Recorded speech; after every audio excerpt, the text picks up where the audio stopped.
E há uma altura na nossa vida em que tudo aquilo que nós tínhamos para trás, a vida estava toda bem, mas faltava-me sempre qualquer coisa, não sei bem o quê.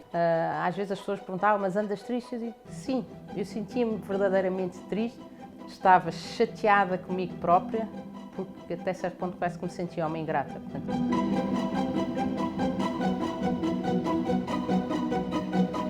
O primo do meu marido, mas que eu conheço há muitos anos, tinha sido ordenado sacerdote e ele começava a brincar comigo, se for, mas tens que ir a uma recoleção. Miguel, não vou a recoleção nenhuma, pronto. E ele começou a dizer, está bem, Joana, um jantar, uma recoleção, se não quiseres voltar às recoleções, não te chateamos mais. Uma católica normalíssima de Lineu, portanto fiz tudo aquilo que tinha que fazer, com as idades que tinha que fazer, cumpríamos com as regras, mas não havia aquele tempo que é só nosso, portanto aquele tempo de ligação. E na recoleção acabei por ter isso, e a verdade é que as recoleções era aquela coisa que eu não falhava. Eu cheguei a minha coisa, aquela coisa que é só minha, aquela coisa que me dava, que me restabelecia um bocadinho essa alegria.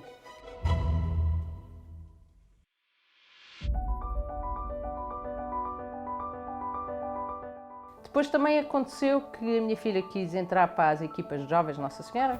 Ela disse, virou-se para mim e para o meu marido e disse, acho que não entrei ou não temos equipa porque não há casais suficientes. Porque a minha coisa era, se eu estou a pedir a outro casal para ser casal da minha filha, como é que posso recusar eu ser casal de alguns jovens? Portanto, eu não posso estar a pedir aquilo que eu não posso dar. Portanto, tem que haver sempre uma troca, uma compensação. Agora, quando estamos com os filhos dos outros, temos ali 14, 15 jovens que olham para nós como eles sabem.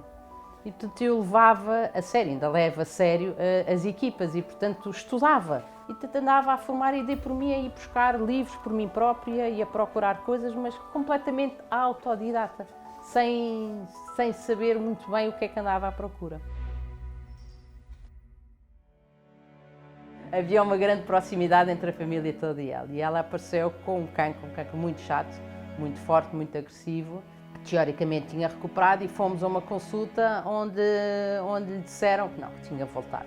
Não havia mais nada para fazer e percebeu-se perfeitamente não haver mais nada para fazer, portanto estávamos numa fase que é preciso aceitar. Nós vamos a Fátima à noite, portanto há de haver uma resposta qualquer. Eu não sei bem qual é que é a resposta, mas pronto, vamos a Fátima e havemos de encontrar uma solução qualquer. A alegria dela no meio de Fátima, no meio da procissão das velas, foi uma coisa transcendente, quer dizer, nós que já fomos tantas vezes, às vezes esquecemos do que aquilo é.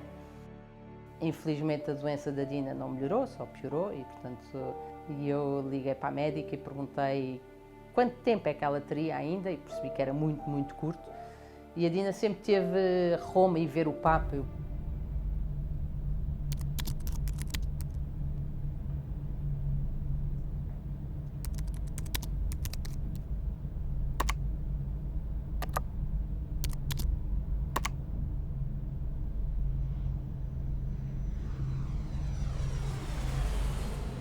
A maneira como ela aproveitou, a maneira como que ela viu, ela subiu a cadeiras, ela passou por cima de pessoas, seguiu o Papa, todo o percurso que o Papa fez, ela estava ao lado do Papa a seguir.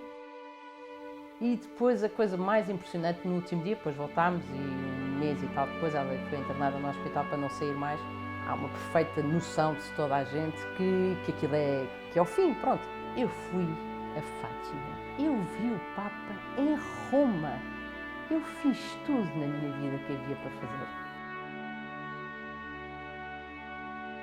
Ela estava-me ali indiretamente a dizer onde é que está a felicidade? Quer dizer, a felicidade está em nós encontrarmos Deus, a infelicidade está em nós aceitarmos as coisas. Ela estava a aceitar a coisa mais difícil que qualquer pessoa tem para aceitar. Ela estava a aceitar a própria morte. Não havia nada, quer dizer, sabia-se aquilo perfeitamente. É tão evidente que uma pessoa naquilo que faz e que no seu dia-a-dia normal tenha que fazer as coisas por Deus e com Deus, que não se percebe como é que há pessoas que não percebem. E a mim depois pergunto, está bem, mas tu foste a primeira a não perceber e a criticar durante anos e anos e anos.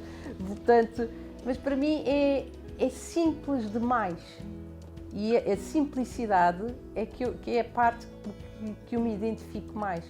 E acho que a mensagem do Opus Dei tenta-nos adaptar ao nosso dia-a-dia, preenchendo este vazio. Portanto, basicamente, seguindo as coisas e ouvindo as coisas, uma pessoa tem o vazio por si só preenchido.